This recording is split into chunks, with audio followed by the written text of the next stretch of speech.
müasir insan artıq bugünkü devrin tələblərinə uyğun olaraq yaşayır, yaradır, yeni tədqiqatlar üzərində çalışır. Amma təbii ki, insanı idarə edən onun daxili mədəniyyətindən də başqa onun ruhudur. Və bu istiqamətdə də Pəri xanımın da özünə məxsus düşüncəsi var. Sualım belədir ki, bugün müasir devirdə hansı addımlar atılır ki, amma eyni zamanda milli dəyərlər qalmaq şərti ilə? Rəssamlıq iz deməkdir, iz qoymaqdır. Necə Qobustanda sanki onlar bizə bir bəlgəsəl göndəriblər. Yallı necə olur, orada yemək necə bişirlər, Tahir bəy dediyi kimi və ya xoreografın dediyi kimi yallı necə oynanılıbdır və yaxud da ki, insanlar necə ova gedirmişlər, hansı heyvanlar var imiş o vaxt mədəniyyət necə idi. Bunların hamısını bizə çatdıran bir insanlar var idi və bunların ruhani aləmini və yaxud da ki, mənəvi aləmini bizim zamanımıza qədər gətirib çatdıran insanlardır, yaradıcı insanlar, rəssamlar. Mən bir dəfə İstanbulda miniatür simpoziumunda olmuşdum. Orada bir tarixçi danışırdı. Çox maraqlı bir qeyd idi.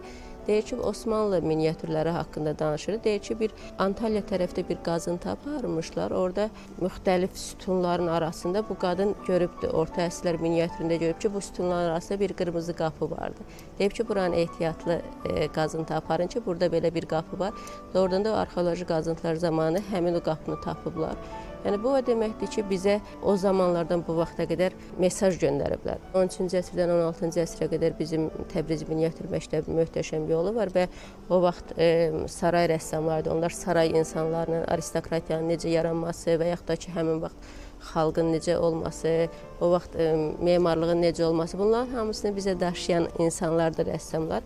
Və bugün bizim Azərbaycanda bir çox insanlar var, mən təəssüf edirəm ki, belə insanlarımız da vardı. Götürürlər Avropanı, təqlid edirlər və sonra göndərlər Avropaya ki, bu biz Azərbaycanlıq. Əslində biz o Azərbaycan deyil.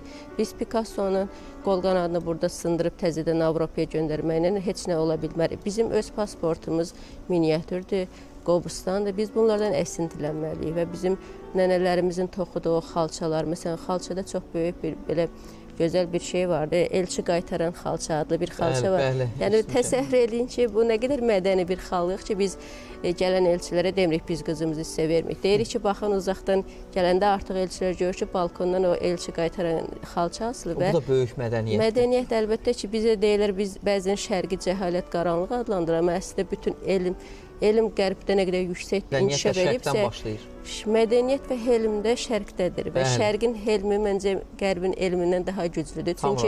Çünki biz onların o elmi ilə yaratdığı o ən bahalı telefonda götürüb orada musiqi axtarırıq, mədəniyyət axtarırıq, rəng axtarırıq. Bir filmə rəngsiz, musiqisiz, rəsmsiz baxmaq nə qədər darıxdırıcı olardı, düz deyil. Təbii.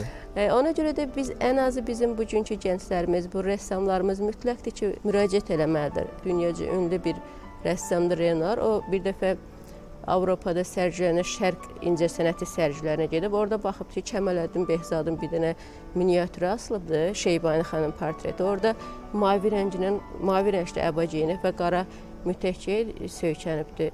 Həmin vaxt Renoir belə iki əli başa vurub deyib ki, ayda biz hələ bunu bilmirik. Yəni o qədər təəccüblənib ki, bu kontrast rənglərdir. Mavi ilə qaranı bu qədər cəsarətli işlədə bilməzdi Avropa rəssamları. Onlara o vaxt Venesiyalı, Venediklər deyirdilər. Ona görə də bizim mütləqdir ki, gənclərimiz də, rəssamlarımız da mütləq üst tutmalıdır bizim tariximizə və keçmişimizə.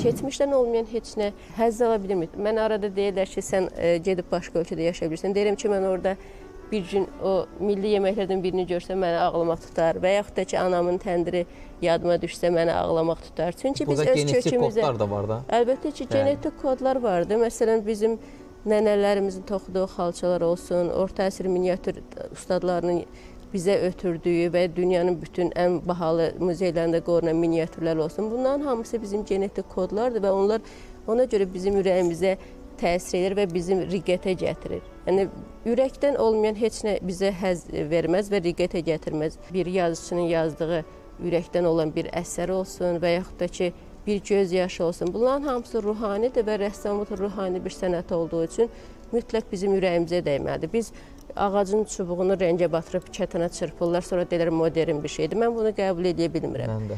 Yəni mən geridə qalmış sayıla bilərəm və yaxud da, amma mən bunu qəbul edə bilmirəm. Əmək verilməmiş heç nə gözəl ola bilməz. Yeməyi də əməklə bişirəndə gözəl olur, rəqsi də əmək verəndə gözəl olur. Yəni ruh olmalıdır və mən içimdə bunu hiss eləməsəm, bəzi rəssamların əsərləri var ki, deyirlər ki, biz bunu asanda evimizə müxtəlif cür hisslər keçirir. Çünki həmin rəssam o hissi ötürübdür ora. Mən sevincli vaxtımda işlədiyim tablolar var, kədərli vaxtımda işlədiyim tablolar var. Mən bütün o içimdəki hissin hamısını tökürəm ora və rahatlayıram. Xalqların anaları eyni cür sevir uşağını. Hamının göz yaşı eynidir. Ona görə də hisslərdir, duyğulardır. Bunlar hər yerə sirayət edir və yeməkdən tutmuş, müharibələrdən tutmuş. Məsələn, müharibələr olur, sonra orada yaradıcılıq yaranır. Müharibədə insanların ən çobud şəkildə desək, ən belə pis şəkildə desək, hissləri tapdalanır və orada bir sənət yaranır. Məsələn, mən Xirosimalı qız deyə bir şeiri var Nazim Hikmətin. Biraz bəlkə də çobud çıxar. Mən elə gəlir ki, bu Xirosimalı qız şeiri Xirosima faciəsindən daha güclüdür. Çünki sənət olaraq verilir bizə.